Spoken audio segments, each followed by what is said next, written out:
And I talked a little bit about this in different places, but during World War II, part of the propaganda used, well, even before that, when they had the Black Plague, the Jews were persecuted during that period of time because they were not sick. Their ghettos or their areas where the Jews were, they weren't sick. They weren't dying from the Black Plague. Why? Because of their hygiene habits that they had learned from Scripture, because of the foods. The foods that they were eating were not the foods that transported the disease. So, it's there. It was there in World War II. One of the same things. They persecuted the Jews based on their lifestyle, based on their eating habits, based on anything they could find that was different. And I mentioned this last week. The number one area of persecution or hate crimes in this country are committed against the Jews. We blame them for everything. If anything goes wrong, the Jews get blamed for it. So, and this is happening in our country. 80% of all hate crimes in this country are against the Jews. But you won't hear that mentioned on any public station. And when they talk hate crime, they talk a totally different thing. The number one discussed area of hate crimes is the least actual hate crimes committed against that population. But because of the media and because of what's taking place, they're elevated where the Jews are knocked down. So this is nothing new. We have to be prepared. We have to look at Scripture and say, okay, discern. Can I discern as I go through my day, can I apply Scripture to the things and the events that take place in my life as Daniel did? Okay, now let's go to the next set of verses, 17 to 21. And this is the development of Daniel. As for these 4 children, God gave them knowledge and skill in all learning and wisdom, and Daniel had understanding in all visions and dreams.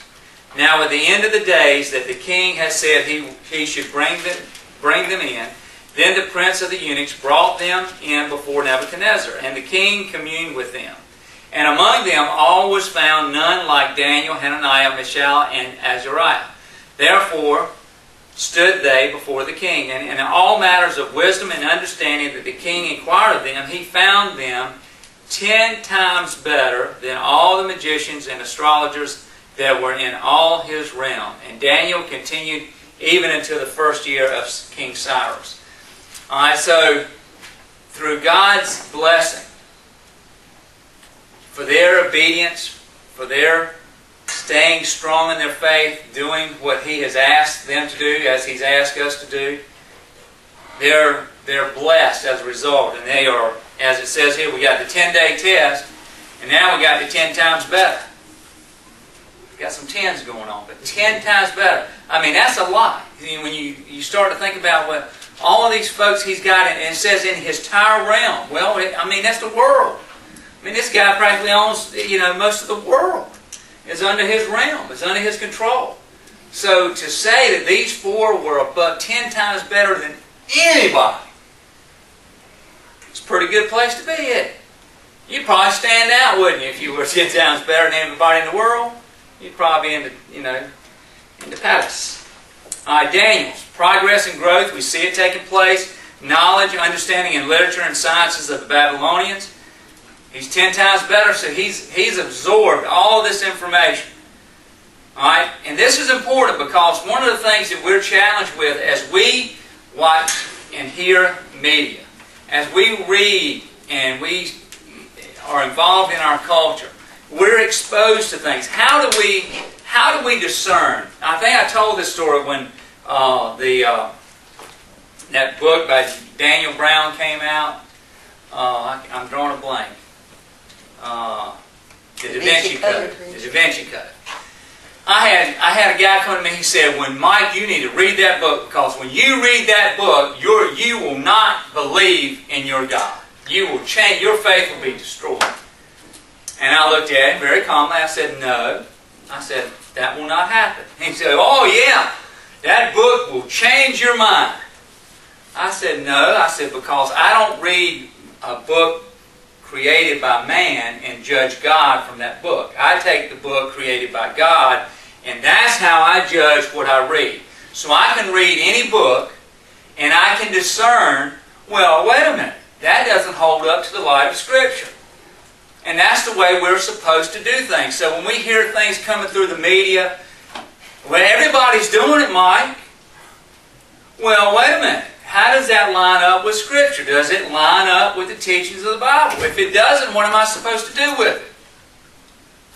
Just because we're killing 40 million babies, does that mean I go, okay, well, everybody's doing it?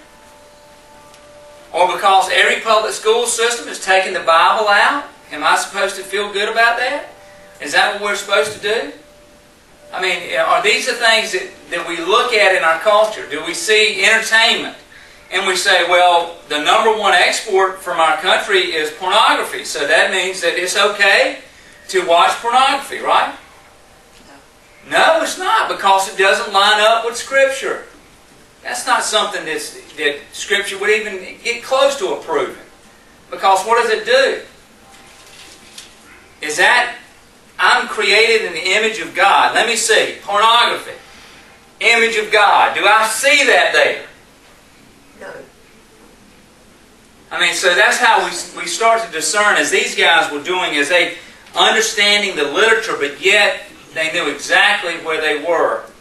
Gifts of the prophet, they were holy, they were undefiled, and they were separate from sin.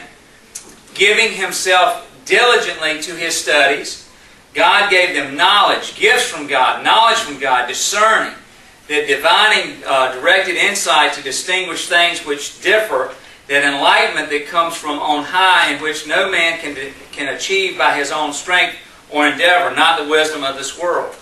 As these guys, we see as we grow in progress in Christian experiences, let us never lose sight of the fact that we have obtained all of this that we've obtained has come from God. If ever we do, we become what? If we think we're the party, we're responsible for it, what does that mean?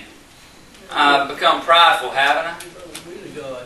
Yeah, we become the God. And that's what we are. We look at things that are taking place around the world, not just in this culture, but around the world. We say, look at all the stuff we've done in the last 50 years. Boy, we are so good, aren't we? I mean, think about what was going 50 years ago. All right, what kind of TVs did we have? None. And what kind of phone communication did we have? What kind? I mean, when you go back and look, how many microwaves did we have?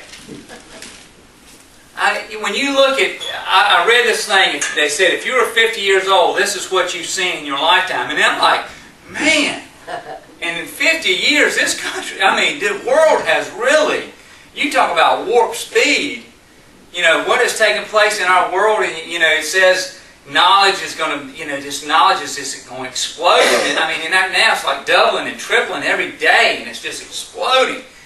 So, as this knowledge, and as we're exposed to all this, are we still able to discern it, and knowing that that discernment, our ability to do those things, is a gift of God?